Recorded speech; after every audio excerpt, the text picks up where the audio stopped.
If you spent any time around economic or climate debates recently, you might have noticed something strange. Everyone seems to agree that something is wrong with growth, with inequality, with the way our economies treat our planet, and yet the words people use often sound interchangeable. You have growth, you have degrowth, you have post-growth, you have well-being economy. And they're spoken about as if they're variations of the same idea, but they're not. And misunderstanding the difference might be one of the reasons why change feels so elusive right now.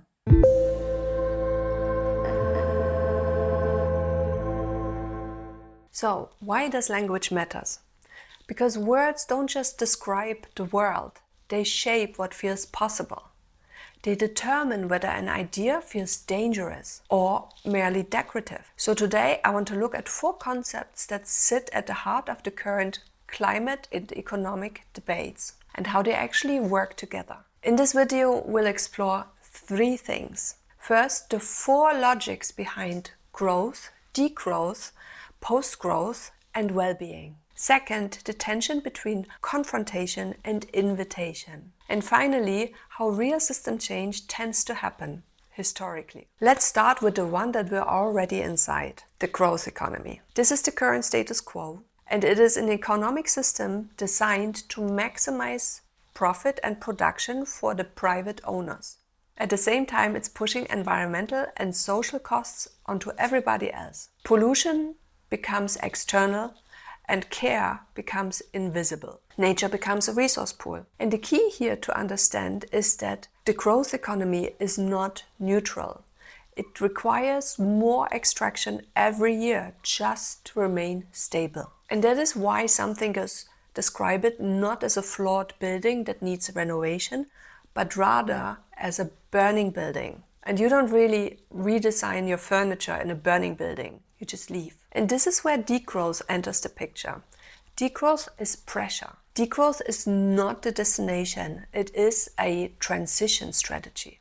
Degrowth is a planned democratic reduction of production and consumption in wealthy nations. It is meant to bring human activity back into ecological boundaries. Its role is not to be comfortable. Growth exists to apply pressure. It confronts power and it names growth itself as the problem. One role of degrowth is to push the overturn window further out. But there is a problem with it. While degrowth is structurally correct, it is emotionally difficult. Because to many people it does feel like loss, it feels like giving something up, and it feels like, at the very least, sacrifice that is put upon you from above. And that means degrowth often struggles to mobilize at scale. On the other hand, that is then where well-being economics comes in, or frameworks like doughnut economics. Because they do something that degrowth often doesn't. They paint a picture. They show a society where success is measured not in GDP, but instead by health, security, community, and ecological stability. They offer an invitation, a golden bridge if you want, towards a different way of living.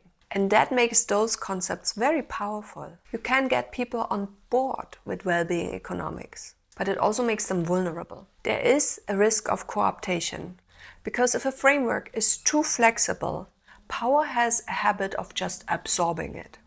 It sanitizes it and then it sells it back. And that is how a concept such as well-being economics can quickly morph into something like green growth. The dashboard changes, but the engine doesn't.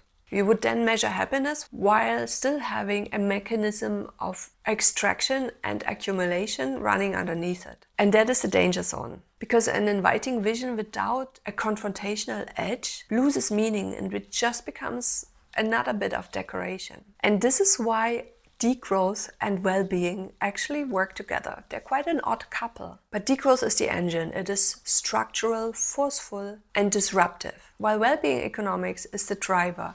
It is inviting, it is human, it has a narrative, and it feels mobilizing. On their own, they both fail in different ways, but together, they are strategically complete. Now let's look at how systems actually change. And this is where the analysis gets a little bit more radical. Because system change follows a system that we have seen before, particularly with neoliberalism. First, it requires alignment, not unanimity. Movements don't necessarily need to speak the same language, but they need to move in the same direction. For a sustainable transition, that would mean that degrowth advocates developing emotional intelligence and coalitions, and well-being advocates start setting firmer guardrails and start explicitly rejecting continued growth in wealthy nations. Secondly, there's a need for pressure and pathways. So there's a pincer movement that needs to develop where pressure destabilizes what feels normal, and then pathways make alternatives feel more safe and legitimate. And then finally, there is an element of minds before policy, because neoliberalism didn't start with laws. It started with reshaping common sense. And the lesson here is stark. Don't ask power for permission. Rather, create conditions where permission is no longer required. So let's reframe this. So if you felt confused about the different terms and how they overlap, this confusion isn't accidental, because these are not competing ideas. They are actually different tools for different moments in the same transition. Degrowth names the fire, well-being shows the way out, and post-growth shows the world on the other side. Perhaps the most important thing that we can do is to stop asking which of those is right, and rather we can start asking which role each one of those plays in the changing system that we're in the world that we're trying to create. So, what do you think? Can you see degrowth on the horizon? What does a post-growth world look like for you? Leave your thoughts in the comments. Thank you for joining me today. See you again soon.